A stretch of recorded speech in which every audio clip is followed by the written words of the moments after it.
At the beginning of the 20th century, there was a Wagnerian opera singer by the name of Ernestine Schumann-Heink. She was corpulent and loved to eat huge portions. One day, the other great singer of the day, Enrico Caruso, stepped inside a restaurant and saw Ernestine sitting at a table with a gigantic steak in front of her. Caruso looked at her and said, "Stina, do you mean to tell me that you're going to eat all of that alone?" She said, "Oh no, darling, not alone, mit potatoes." We hear of a large crowd of people listening to Jesus all day. By evening, they were hungry too. The apostles noticed this, probably because they were getting hungry themselves. They came to Jesus and said, "The crowd must be hungry, send them away." The apostles were always trying to send people away. Jesus said, "There's no need to send anybody away. Give them something to eat yourselves." They looked at him in disbelief and said, "All we have here are a few little loaves of bread and a couple small fish." They couldn't fathom dividing that among so many people.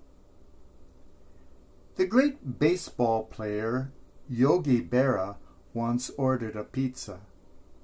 They asked him if he wanted the pizza cut into 4 pieces or 8 pieces. He said, "You'd better cut it into 4 pieces. I don't think I could eat 8 pieces." It's in the division. This is what the apostles were incapable of fathoming. They looked at what they had and decided it was not enough to divide. That's the excuse we all use. We look at what we have and we say, "I can't possibly give. I can't possibly give to others because I don't have enough for myself and my family." We behave just like the apostles. We do the math and decide that we cannot divide. Jesus did not agree. He said, "Let them sit down.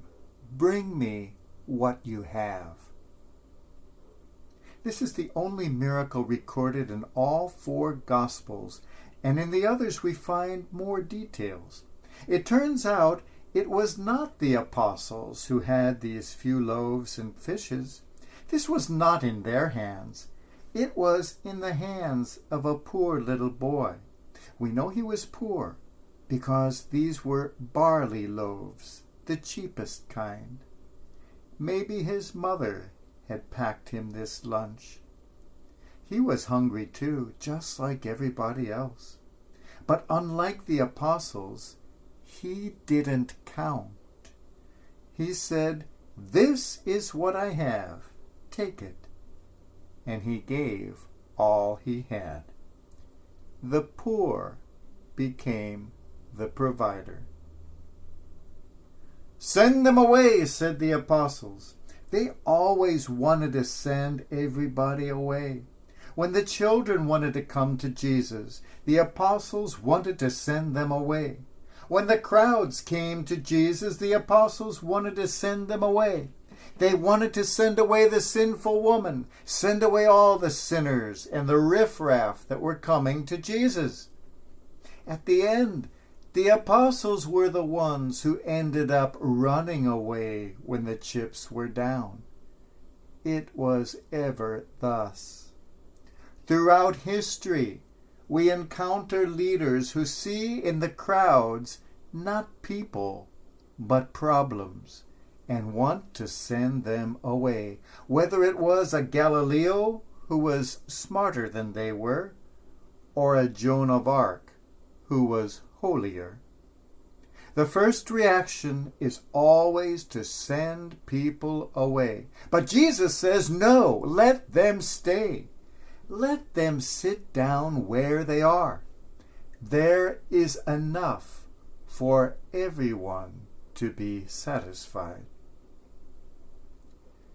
The word Catholic means universal, something for everyone.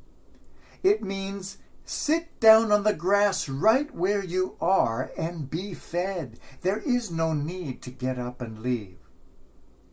Jesus said to the apostles, maybe you don't have in your hands what it takes to feed these people, but this poor little boy does, and he is also among us, no less than you are.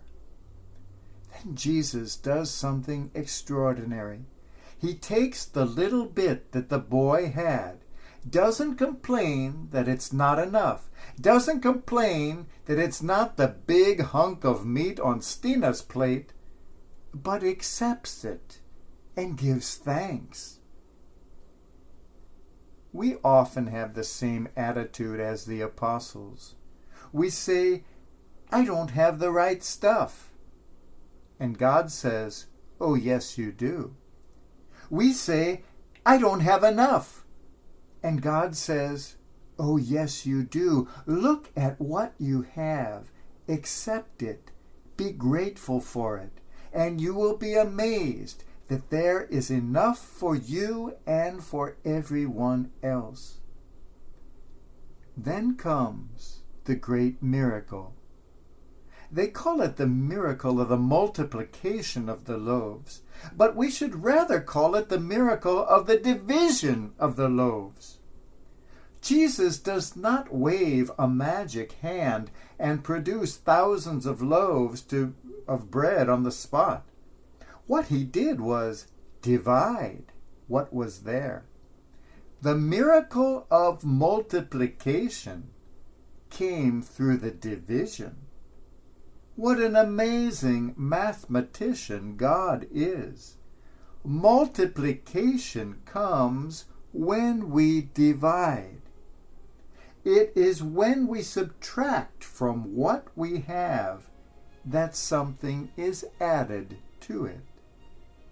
Through this division, that division which the apostles were incapable of doing, the bread was multiplied, and there was enough for everyone. What became of the little boy who didn't count the cost? That little boy who gave everything he had, including his own lunch, so that it could be divided? After giving up the little he had, everything he had, he went home with 12 baskets filled with bread. It is when we give without counting the cost, it is when we give everything we have, that we discover the miracle. There is enough for everyone, and we ourselves end up with far more than we had.